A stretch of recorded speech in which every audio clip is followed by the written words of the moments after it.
Hello नमस्कार प्यारे बच्चों, आप सभी लोगों का मोस्ट वेलकम है आपके अपने प्यारे से YouTube channel CKS online classes में। कैसे हो आप सभी लोग? उम्मीद करते हैं कि आप सभी लोग अच्छे होंगे और आप सभी लोग की पढ़ाई जो है बिल्कुल ही अच्छी तरीके से चल रही होगी।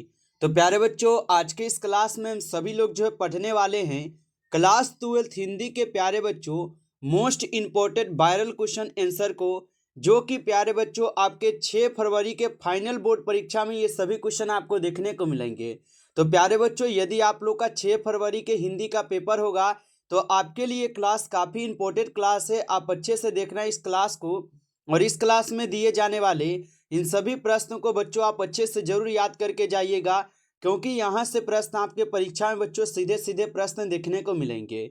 तो चलिए बच्चों, क्लास को स्टार्ट करते हैं। उनसे पहले यदि आप इस चैनल पे पहली बार जुड़ रहे हो बच्चों, तो आप इस चैनल को सब्सक्राइब कर लीजिए, और सब्सक्राइब करके आप ऑल नोटिफिकेशन को भी ऑल पे दबा लीजिएगा, जिससे कि जब भी कोई नई क्लास हो सबसे पहले क्लास का नोटिफिकेशन आपके पास जो है प्यारे बच्चों पहुंच सके।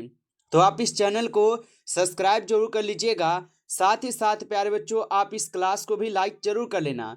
तो चलिए क्लास को स्टार्ट करते हैं, और आप जो है प्यारे बच्चों आप हमारे साथ चैट सेक्शन में आंसर जो है लगाते चलेंगे। और देखिएगा प्यारे बच्चों, यहाँ पे प्रश्न दिया गया है कि उसने कहा था कहानी का नायक है। चलिए बताएंगे बच्चों, उसने कहा था कहानी के नायक जो है कौन होगा? तो याद रखिएगा बच्चों, उसने कहा था कहानी के नायक हो जाएंगे लन्हा सिंह। ऑप्शन ए यहाँ पे प्यारे बच्चों आप लोग का सही जवाब है, लन्हा सिंह होगा। अगला प्रश्न देखिएगा, 2 नंबर क्वेश्चन दिया गया है, और क्वेश्चन है कि जल शब्द का विशेषण है।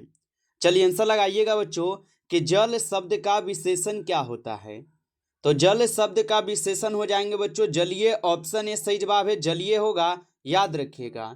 अगला प्रश्न देखिएगा प्यारे बच्चों, आप लोग का क्वेश्चन है 3 नंबर, और क्वेश्चन क्या है कि ओ सदा नीरा शीर्षक निबंध के निबंधकार बच्चों कौन होगा। चलिए आंसर लगाएंगे आप सभी लोग कि ओ सदा नीरा शीर्षक निबंध के निबंधकार कौन हो जाएंगे। तो याद रखेंगे प्यारे बच्चों, ओ सदा नीरा शीर्षक निबंध के निबंधकार जगदीश चंद्र माथुर जी है। ऑप्शन बी यहाँ पे आपका सही जवाब है, जगदीश चंद्र माथुर होगा। अगला प्रश्न देखोगे आपका यहाँ पे क्वेश्चन है 4 नंबर कि जगदीश चंद्र माथुर का जन्म जो है ये कब हुआ था। बताएंगे प्यारे बच्चों, जगदीश चंद्र माथुर जी का जन्म जो है कब होता है। तो याद रखिएगा बच्चों, जगदीश चंद्र माथुर जी का जो जन्म है यह आपके 16 जुलाई 1917 को होते हैं। यहाँ पर आप लोग का बच्चों बी आपका सही जवाब है, 16 जुलाई 1917 को होते हैं, याद रखिएगा। अगला प्रश्न देखना, यहाँ पे आपका क्वेश्चन दिए गए हैं, और क्वेश्चन क्या है कि जगदीश चंद्र माथुर का निधन जो है कब हुआ था। बताएंगे बच्चों आंसर क्या होगा कि जगदीश चंद्र माथुर जी का निधन कब होता है। तो इनका निधन कब होता है बच्चों, तो 14 मई 1978 में इनका निधन हो जाता है। ऑप्शन बी यहाँ पे सही जवाब है, याद रखना। अगला प्रश्न देखिएगा, क्वेश्चन है कि गांधी जी चंपारण में कब आए थे। चलिए आंसर लगाएंगे यहाँ पे आप कि गांधी जी जो है ये चंपारण में कब आए हुए थे। तो याद रखिएगा, गांधी जी चंपारण में कब आते हैं, तो यह आते हैं अप्रैल 1917 में। ऑप्शन डी यहाँ पे आपका सही जवाब है, अप्रैल 1917 में आते हैं। अगला प्रश्न देखना बच्चों, क्वेश्चन है कि बहुजन संप्रेषण के माध्यम पुस्तक किसने लिखी है। बताइएगा, बहुजन संप्रेषण के माध्यम पुस्तक किसने लिखी है। तो याद रखेंगे बच्चों, जगदीश चंद्र माथुर के द्वारा लिखे गए हैं। ऑप्शन यहाँ पे बी सही जवाब है, याद रखना। अगला प्रश्न देखिएगा, क्वेश्चन है आप लोग का कि ओ मेरे सपने क्या है। चलिए बताएंगे ओ मेरे सपने क्या होगा। तो ओ मेरे सपने जो एक नाटक होगा। ऑप्शन यहाँ पे आप लोग का डी सही जवाब है, नाटक होगा, याद रखेंगे। अगला प्रश्न देखिएगा, आप लोग का क्वेश्चन दिया गया है, और क्वेश्चन है कि गौतम बुद्ध का आविर्भाव जो है कब हुआ था। बताएंगे आप सभी लोग, गौतम बुद्ध का आविर्भाव जो है कब होता है। तो याद रखिएगा, गौतम बुद्ध का आविर्भाव होता है 2500 वर्ष पहले। ऑप्शन यहाँ पे आप लोग का 20 सही जवाब है, 2500 पहले होता है। अगला प्रश्न देखेंगे, क्वेश्चन है कि राजा हरि सिंह देव को किसका मुकाबला करना पड़ा था। बताएंगे, राजा हरि सिंह देव को किसका मुकाबला करना पड़ा था। तो याद रखेंगे बच्चों, राजा हरि सिंह देव जी को जो है यहाँ पे गयासुद्दीन तुगलक का मुकाबला करना पड़ा था। ऑप्शन ए यहाँ पे आपका सही जवाब है, गयासुद्दीन तुगलक होगा। अगला प्रश्न देखेंगे, क्वेश्चन है आपका कि कोणार्क के नाटक के नाटककार कौन है। चलिए बताएंगे, पूर्णांक नाटक के नाटककार कौन होगा? तो यहाँ पे आप याद रखिएगा जगदीश चंद्र माथुर जी हो जाएंगे। ऑप्शन ए सही जवाब है, जगदीश चंद्र माथुर जी। अगला प्रश्न देखेंगे, क्वेश्चन है आप लोगों का यहाँ पे कि 10 तस्वीर के रचनाकार कौन हैं? चलिए बताएंगे आप सभी लोग कि 10 तस्वीर के रचनाकार जो है कौन हो जाएंगे। तो 10 तस्वीर के रचनाकार जगदीश चंद्र माथुर जी है। ऑप्शन बी यहाँ पे सही जवाब है, जगदीश चंद्र माथुर जी। अगला प्रश्न देखोगे, यहाँ पे क्वेश्चन है आपका कि ओ सदा नीरा निबंध किस पुस्तक से लिया गया है? बताएंगे आप सभी लोग कि ओ सदा नीरा निबंध जो ये किस पुस्तक से लिया गया है। तो ओ सदा नीरा जो है ये बोलते छंद से ली गई है। ऑप्शन यहाँ पे बी सही जवाब है, बोलते छंद से ली गई है। अगला प्रश्न देखोगे, क्वेश्चन है कि जगदीश चंद्र माथुर ने किस विश्वविद्यालय से एमए उत्कीर्ण किया है? बताएंगे जगदीश चंद्र माथुर ने किस विश्वविद्यालय से एमए उत्कीर्ण किया था? तो याद रख लीजिएगा इलाहाबाद विश्वविद्यालय से किए थे। ऑप्शन ए यहाँ पे सही जवाब होगा, इलाहाबाद विश्वविद्यालय से किए थे। अगला प्रश्न देखिएगा, क्वेश्चन है आप लोग का 50 नंबर की, चंपारण में धागर जो है ये कहाँ से आए हुए हैं? चलिए आंसर लगाइएगा, चंपारण में धागर कहाँ से आए थे? तो चंपारण में जो धागर थे ये छोटा नागपुर से आते हैं। ऑप्शन सी सही जवाब है, छोटा नागपुर से। अगला प्रश्न देखेंगे, क्वेश्चन है कि तिनकटिया प्रथा का संबंध है। चलिए बताएंगे सभी लोग कि तिनकटिया प्रथा का संबंध किससे होगा? तो तिनकटिया प्रथा का संबंध हो जाएंगे नील से। ऑप्शन यहाँ पे आप लोग का डी सही जवाब है, नील से होगा, याद रखना। अगला प्रश्न देखोगे, यहाँ पे क्वेश्चन है कि पढ़ई नदी कहाँ तक जाती है? तो बढ़ई नदी जो ये कहाँ तक जाती है?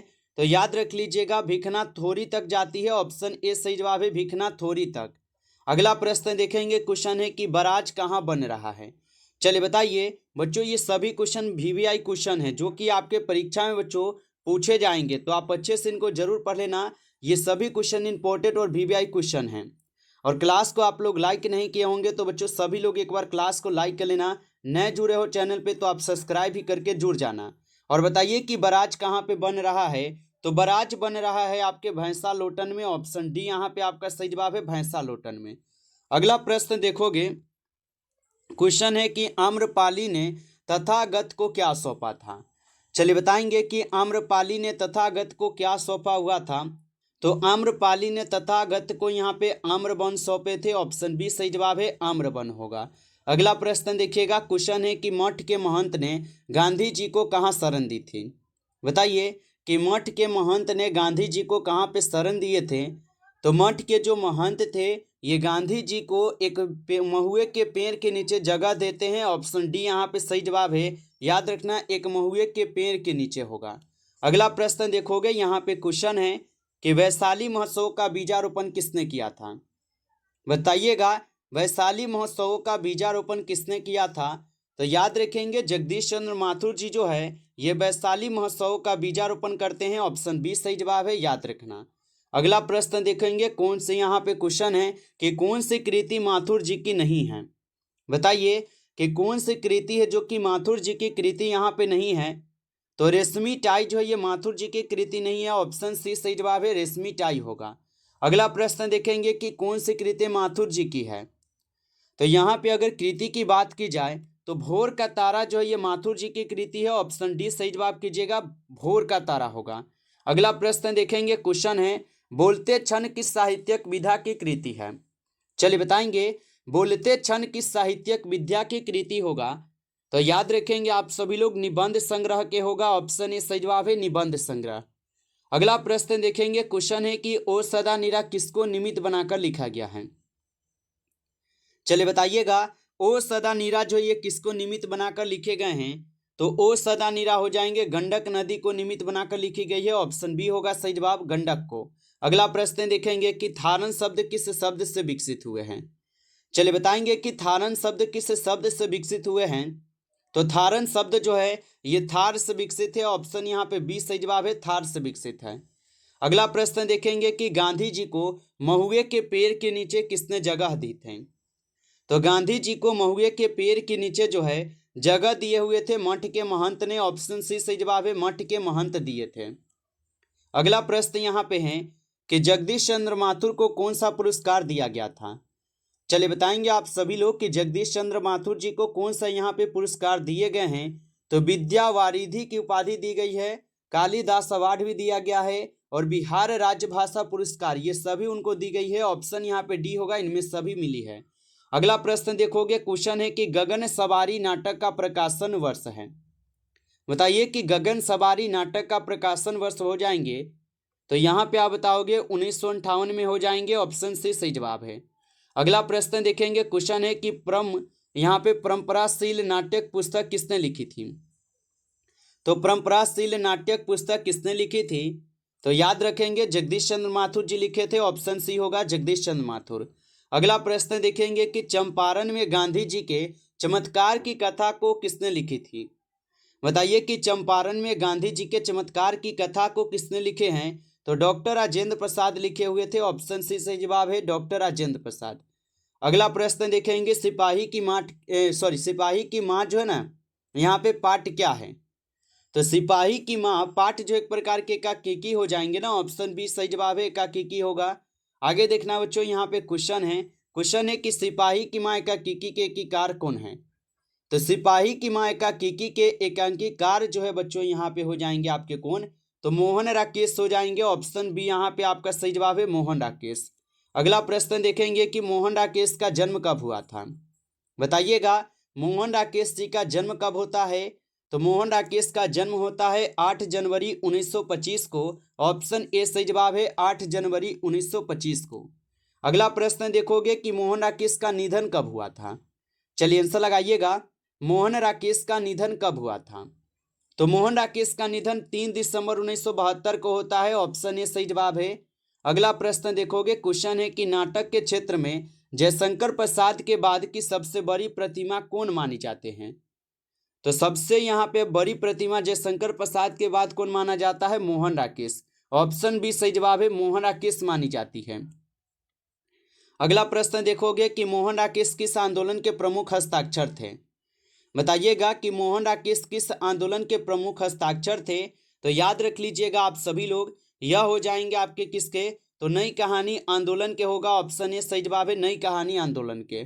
अगला प्रश्न देखोगे कि मोहन राकेश का जन्म स्थान कहाँ है। बताइएगा आप सभी लोग, मोहन राकेश का जन्म स्थान कहाँ पे है। तो जरी वाली गली अमृतसर में हो जाएगा। ऑप्शन यहाँ पे बी सही जवाब है, जरी वाली गली अमृतसर। अगला प्रश्न देखोगे कि मोहन राकेश रचित नाटक संग्रह है। बताइएगा आप सभी लोग कि मोहन राकेश रचित नाटक संग्रह है आप लोग का यहाँ पे, तो आप बता दोगे सर जी आषाढ़ का एक दिन हो जाएंगे। ऑप्शन डी सही जवाब है, आषाढ़ का एक दिन।